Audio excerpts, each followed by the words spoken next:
Hi friends, అందరికీ welcome to our channel అండి. అందరికీ నమస్కారము. ఏపీ రాష్ట్ర వ్యాప్తంగా ఉన్న రైతులందరికీ కూడా రుణమాఫీకి సంబంధించి తాజా కొత్త అప్డేట్ అనేది రావడం అయితే జరిగిందండి.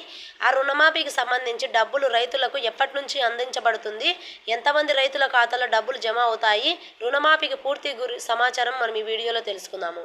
ముందుగా మన ఛానల్ ఫస్ట్ టైం ఎవరైతే చూస్తున్నారో అటువంటి వారందరూ కూడా వెంటనే సబ్స్క్రైబ్ చేసుకోండి. అలాగే చిన్న లైక్ కొట్టడం మాత్రం మర్చిపోకండి. ఈ వీడియోని ఎక్కడా స్కిప్ చేయకుండా ఎండింగ్ వరకు చూసినట్లయితే ఫ్రెండ్స్, అప్పుడే మీకు ఈ వీడియోలో ఉన్న సమాచారం అనేది పూర్తిగా తెలుస్తుంది. కాబట్టి ఈ వీడియో ఎక్కడ స్కిప్ చేయకుండా ఎండింగ్ వరకు అయితే చూడండి. ఇక వివరాలలోకి అయితే వెళ్ళిపోదాము. రాష్ట్ర వ్యాప్తంగా ఉన్న రైతులందరికీ కూడా రుణమాఫీ డబ్బులు అనేది విడుదల చేయాలని అయితే సీఎం చంద్రబాబు నాయుడు గారు చెప్పడం అయితే జరిగిందండి.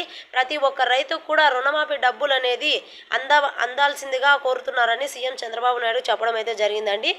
ఏపీ రాష్ట్ర వ్యాప్తంగా ఉన్న రైతులకు ₹1,00,000 వరకు పంట రుణమాఫీ కోసం ప్రభుత్వం అయితే హామీ పేరున అధికారులకు సన్నాహాలు చేస్తున్నారండి.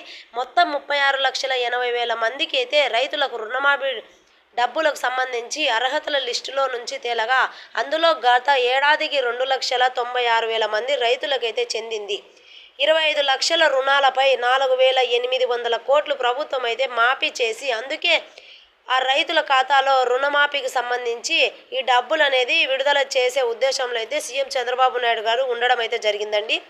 2021 నుంచి 2025 వరకు ఆర్థిక సంవత్సరంలో బడ్జెట్లో రుణమాఫీ కోసం ప్రభుత్వం 5,200 కోట్లనైతే కేటాయించడం అయితే జరిగిందండి. ఈసారి రుణమాఫీ సొమ్ము విడుదల చేయాలనే దానిపై వ్యవసాయ శాఖ కసరత్తు అయితే చేసింది. అయితే ప్రభుత్వం రుణమాఫీకి 2 విధాలుగా మాఫీ చేయాలనైతే చూస్తున్నట్లు సమాచారం అయితే వచ్చిందండి. గతంలో 25,000 వరకు రుణమాఫీ చేసి, ఈసారి అయితే 25,000 నుంచి 50,000 మధ్యలో రైతులకు పంట రుణాలు హామీ చేయాలని ప్రభుత్వం ముందుగా రావడం అయితే జరిగిందండి. అయితే గత ప్రభుత్వంలో ఈసారి 25,000 నుంచి ₹1,00,000 వరకు రుణం వారందరికీ కూడా చూసుకున్నట్లయితే 13,47,000 మందికి రైతులకైతే 5,100 కోట్ల మందికి డబ్బులు అనేది జమ చేయాలని అయితే ప్రభుత్వం నుంచి చెప్పడం అయితే జరిగిందండి. ఇలా ఈ పథకం మీరు అర్హులుగా ఉండాలంటే ప్రతి ఒక్క రైతు కూడా కంపల్సరీ ఈకేవైసీ చేయించుకోవాలండి. ఈకేవైసీ చేయించుకున్నట్లయితే ఈ రుణమాఫీ డబ్బులకు అనేది అర్హులుగా ఉంటారండి.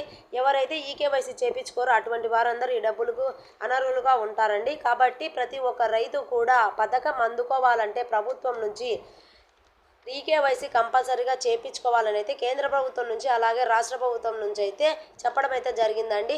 ఇలా గవర్నమెంట్ నుంచి వచ్చే కొత్త అప్డేట్లు నా ఛానల్ ద్వారా మీరు వెంటనే తెలుసుకోవాలంటే వెంటనే సబ్స్క్రైబ్ చేసుకోండి ఫ్రెండ్స్. అలాగే చిన్న లైక్ కొట్టడం మాత్రం మర్చిపోకండి. మీరు లైక్ చేయడం వల్ల మరిన్ని వీడియోస్ నేను అప్లోడ్ చేసేందుకు నా బూస్టప్ అనేది వస్తుంది ఫ్రెండ్స్.